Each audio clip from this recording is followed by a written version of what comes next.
UP विधानसभा चुनाव 2027 से पहले सियासी हलचल तेज होती जा रही है। एक तरफ सुभाषपा अध्यक्ष और योगी सरकार के मंत्री ओम प्रकाश राजभर लगातार समाजवादी पार्टी में बड़ी टूट का दावा कर रहे हैं, तो वहीं दूसरी तरफ सपा छोड़कर बीजेपी में शामिल हुई विधायक पूजा पाल एक बार फिर चर्चा में है। हाल ही में उत्तर प्रदेश बीजेपी की नई प्रदेश कार्यकारिणी का ऐलान हुआ, जिसमें पूजा पाल को प्रदेश उपाध्यक्ष की जिम्मेदारी दी गई। इसके बाद उनका एक वीडियो सोशल मीडिया पर तेजी से वायरल हो रहा है। इस वीडियो में पूजा पाल अपने दिवंगत पति राजू पाल को याद करते हुए भावुक हो जाती है और बताती है कि आखिर उन्होंने समाजवादी पार्टी छोड़कर बीजेपी का दामन क्यों थामा।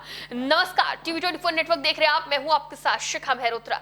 आगरा में अहिल्याबाई होलकर की 301वीं जयंती के अवसर पर आयोजित एक कार्यक्रम में पूजा पाल शामिल होने पहुंची थी। मंच से उन्होंने अहिल्याबाई होलकर के जीवन पर तो बात की, लेकिन साथ ही अपनी निजी जिंदगी के सबसे दर्दनाक दौर को भी लोगों के सामने रखा।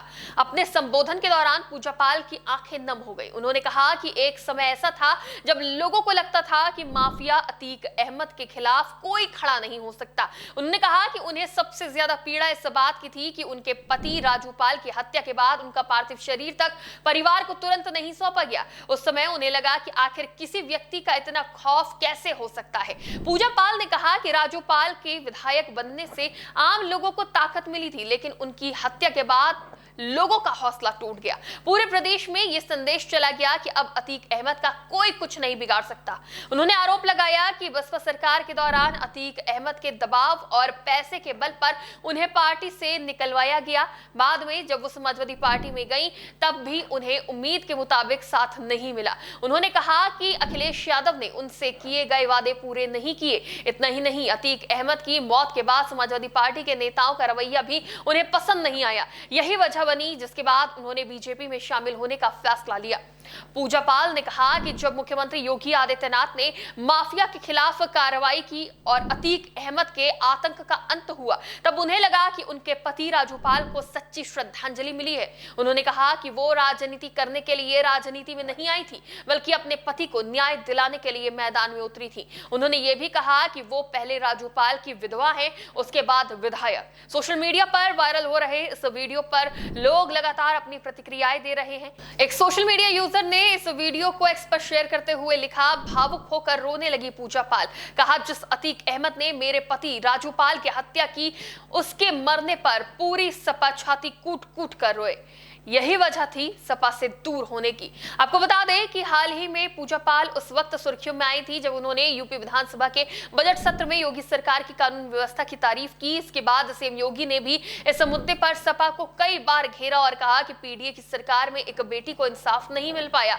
अब आपको बता दें कि यूपी विधानसभा में बजट सत्र के दौरान 2025 में पूजा पाल ने बयान दिया था कि जब कोई भी माफियाओं के खिलाफ लड़ने को तैयार नहीं था, तब सीएम योगी आदित्यनाथ ने उनके छुपे हुए आंसुओं को देखा और उन्हें न्याय दिलाया। मेरे पति के हत्यारे अतीक अहमद को मुख्यमंत्री ने मिट्टी में मिलाने का काम किया है। उन सभी महिलाओं की तरफ से सीएम योगी आदित्यनाथ को धन्यवाद दिया जिनके सिंदूर मिट गए थे या जिनकी गोद सूनी हो गई थी। यही बयान उस समय काफी चर्चा में रहा था और इसके बाद समाजवादी पार्टी के साथ उनकी दूरी बढ़ती चली गई। कुछ समय बाद उन्हें पार्टी से निष्कासित भी किया गया। इसके बाद उन्होंने मुख्यमंत्री योगी आदित्यनाथ से मुलाकात की और फिर बीजेपी की सदस्यता ग्रहण कर ली। अगर पूजा पाल के राजनीतिक सफर की बात करें तो उनकी कहानी काफी संघर्षों से भरी रही है। प्रयागराज में एक साधारण परिवार में जन्मी पूजा पाल के पिता पंचर बनाने का काम करते थे। आर्थिक तंगी की वजह से उन्होंने एक निजी अस्पताल में नौकरी की, जहां उनकी मुलाकात राजू पाल से हुई। साल 2004 में राजू पाल बसपा के टिकट पर विधायक बने। जनवरी 2005 में दोनों की शादी हुई, लेकिन शादी के महज कुछ दिनों बाद ही राजू पाल की दिन दहाड़े हत्या कर दी गई। इस घटना ने पूरे प्रदेश की राजनीति को हिला दिया था।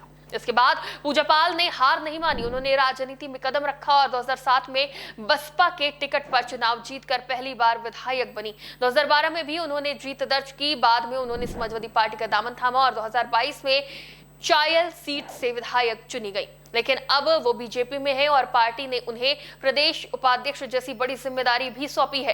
फिलहाल पूजा पाल का ये भावुक वीडियो सोशल मीडिया पर वायरल हो रहा है। उनके बयान को लेकर राजनीतिक बहस भी तेज हो गई है। अब देखना यह होगा कि 2027 के विधानसभा चुनाव से पहले पूजा पाल का ये बयान और उनका बदला हुआ राजनीतिक सफर उत्तर प्रदेश की राजनीति पर कितना असर डालता है और समाजवादी पार्टी को कितना नुकसान उठाना पड़ेगा। इस पूरे मामले पर आपकी क्या राय है, हमें कमेंट बॉक्स में जरूर बताएं। फिलहाल के लिए देखते रहिए टीवी 24 नेटवर्क।